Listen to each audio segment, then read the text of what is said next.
Привет!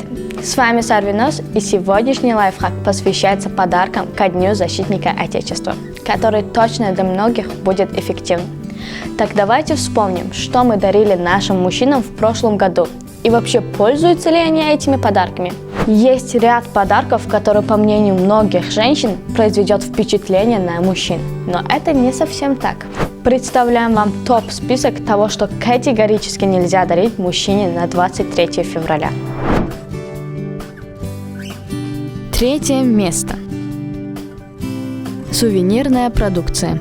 Брелоки для ключей, магниты на холодильник, статуэтки и прочее либо теряются вскоре после праздника, либо печально собирают пыль до первой генеральной уборки, после которых их судьба предопределена. Второе место. Открытки. Милые цветные картонки уместны на свадьбе, потому что в них удобно складывать деньги. Если же мужчина получает открытку на 23 февраля, то в лучшем случае она отправляется на дно шкафа, а в худшем – в ведро.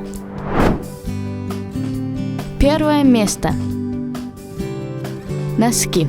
Нет, не так. Носки. Альфа и омега – основа всех шуток про подарки на 23 февраля.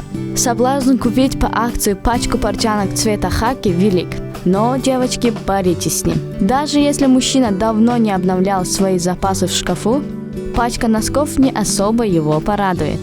Исключение действительно качественные и дорогие носки известных и любимых брендов. Вот, это была топ-тройка, что лучше не стоит дарить. Если же вы уже купили что-то из данного списка, надеюсь, вы не очень расстроились и успеете купить что-то новое. Ну а в конце хочется поздравить всех защитников Отечества с наступающим праздником, пожелать силы, мужества и отваги. Пусть каждый день будет успешным, поступок достойным, а каждое действие уверенным. Желаю быть здоровым, любимым и непобедимым. До новых встреч!